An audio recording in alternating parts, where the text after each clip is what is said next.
Benvenuti, benvenuti. Allora da Mimo Vita sono qui con il dottor Gabriele Zampieri a questa nuova puntata delle pillole di Radio Veneto Agricoltura. Voi sapete che l'altro giorno abbiamo presentato il report sui dati, sull'andamento del settore agroalimentare veneto nel 2019, perché normalmente appunto i tecnici di Veneto Agricoltura riescono ad avere i dati definitivi in questo periodo.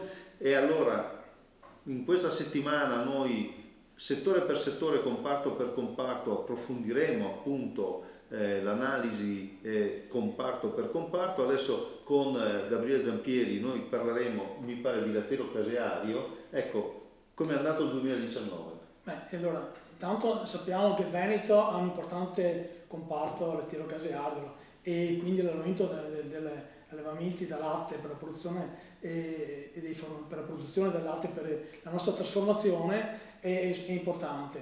La produzione si è mantenuta abbastanza costante, come negli altri anni siamo arrivati a 11,6 milioni di quintali con una leggera riduzione meno del 2%, quindi fisiologica negli anni come andamento, e pari a un valore della produzione di 432 milioni di euro. In questo caso c'è stato un aumento del circa l'8% perché sono leggermente aumentati il prezzo del latte alla stalla.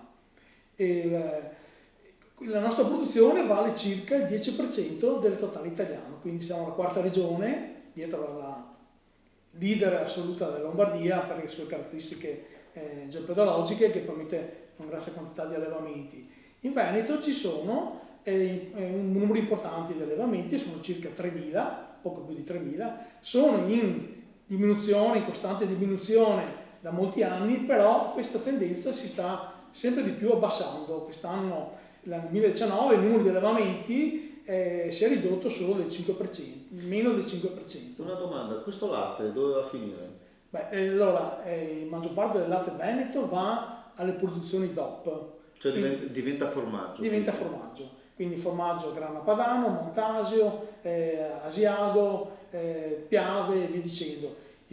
Quasi il 70%, 65-70% a seconda degli anni, viene trasformato quindi in formaggi DOP.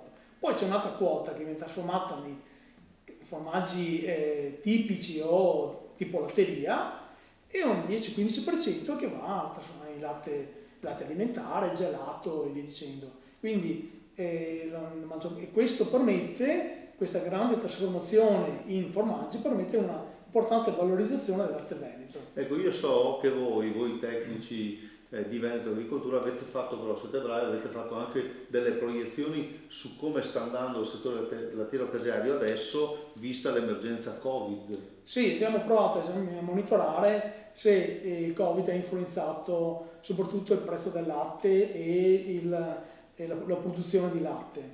A dire la verità, ci sono degli effetti che probabilmente si sentiranno anche più avanti, perché quando c'è stato il blocco dell'Horeca, tantissime produzioni... L'Horeca, ricordo, è quel settore hotel, catering e ristoranti. Ecco Quello che sappiamo tutti che è stato bloccato per 2 o 3 mesi. Quello che ha pagato di più questa emergenza. Esatto. Certo. E una parte del latte naturalmente va a una tipologia di formaggi che sono consumati regolarmente nell'Horeca, da latte alimentare a formaggi freschi, a formaggi anche il grana padano stesso, eccetera. Ecco, quindi c'è stato un momento in cui ci si è trovati con del latte in più, e infatti questo si è riversato sul mercato libero, e subito si è verificata una diminuzione importantissima del prezzo del latte spot, che è come si può dire, la lanterna di questo tipo di fenomeno. E se il prezzo del latte spot cala velocemente, vuol dire che c'è latte più libero che non ha una destinazione precisa.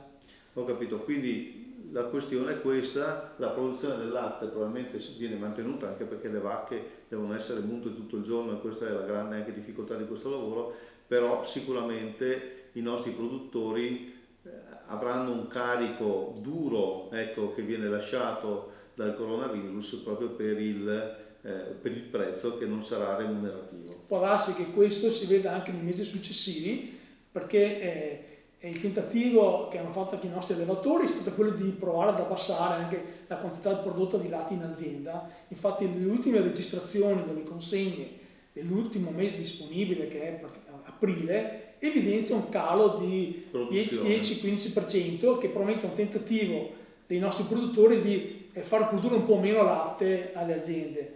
E l'altro segnale è che il prezzo del grano padano, ricordiamo che il 35 circa per cento del latte veneto viene trasformato in grano padano, e quindi negli ultimi 2 mesi si è abbassato abbastanza, parecchio, quindi può darsi che se continui abbia un riflesso sulla liquidazione finale del prezzo del latte. Allora, grazie al dottor Gabriele Zampieri. Avete visto, tutto sommato, allora, per fare una grande sintesi, il 2019 per il settore lattiero-caseario era andato anche bene, però questi primi 6 mesi del 2020 hanno lasciato, cioè, paga dazio anch'esso appunto a questa grande emergenza, a questa peste che ci ha toccati tutti e che sta toccando tutto il mondo. Allora, domani stesso orario ci ritroviamo per affrontare un altro comparto del settore agroalimentare veneto. Nel caso specifico vi parleremo del settore